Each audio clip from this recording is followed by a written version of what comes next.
কি করছো, কোথায় যাচ্ছ, কেন যাচ্ছ, কার সাথে যাচ্ছ, তোমার ফোন ওয়েটিং কেন, কার সাথে কথা বলছিলে? এগুলো কোনো সন্দেহ নয়, প্রিয়জনকে হারিয়ে ফেলার ভয়। এটাই সত্যিকারের ভালোবাসা।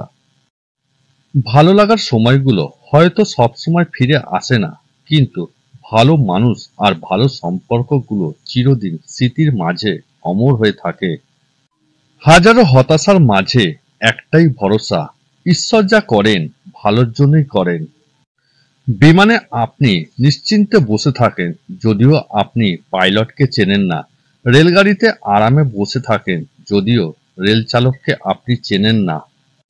বাসে আরাম করে বসে থাকেন, যদিও বাস চালককে চেনেন না। তাহলে জীবন নিয়ে আপনি এত অনিশ্চিত কেন? যখন জানেন রবই আপনার জীবনের নিয়ন্ত্রক, তাই রবের ওপর ভরসা রাখুন।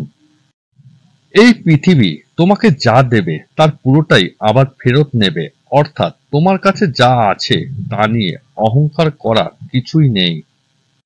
যখন অনলাইনের থেকে বেশি বাস্তবে সময় কাটাতে শুরু করবেন, বিশ্বাস করুন আপনি তখন অনেক ভালো থাকবেন।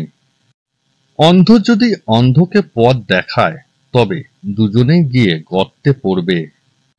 একটা গাছ থেকে লক্ষাধিক দেশলাই কাঠি তৈরি হয়, কিন্তু লক্ষাধিক গাছকে পুড়িয়ে দেবার জন্য একটা দেশলাই কাঠি যথেষ্ট। আলো সূর্যের হোক কিংবা আশার, দুটোই জীবনের অন্ধকার মুছে ফেলে। সম্পর্কের গুরুত্ব বুঝতে হলে প্রথমে যোগাযোগ বন্ধ করুন। কিছুদিনের মধ্যেই বুঝতে পারবেন আপনি তার প্রিয়জন না প্রয়োজন ছিলেন।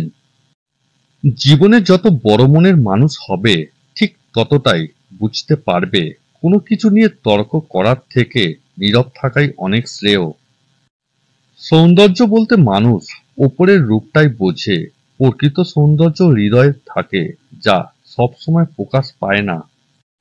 শুধু প্রেম করে বিয়ে করলেই হয় না, মানুষটা সঠিক কিনা দেখতে হয়। ভালোবাসে সবাই বলতে পারে, কিন্তু ভালো রাখতে সবাই জানে না। ১ থেকে ৯৯ পর্যন্ত বানান লিখতে গিয়ে এ বর্ণটি কোথাও নেই। এ বর্ণটি প্রথম ব্যবহার হয় 1000 বানান লেখার সময়। ইংরেজি বর্ণমালার প্রথম অক্ষর হওয়া সত্ত্বেও তাকে অপেক্ষা করতে হয়েছে। তাই নিজের ওপর বিশ্বাস রাখুন, সময় আর সুযোগ সবার জীবনে আসে, প্রয়োজন শুধু ধৈর্যের। এটা এমন একটা যুগ যেখানে স্ত্রী অভিমান করলে স্বামী জানার আগে ফেসবুক ফ্রেন্ডরা জেনে যায়। জীবনটা এখন হেডফোনের মতো হয়ে গেছে, যত গুছিয়ে রাখি না কেন এলোমেলো হয়েই যায়। বিবাহিত মহিলারা তাকেই শরীর দেয় যার মধ্যে এই ৩টি গুণ আছে। ১. যে পুরুষ তার রাগের সময় রাগ ভাঙিয়ে মন ভালো করে দিতে পারে। ২.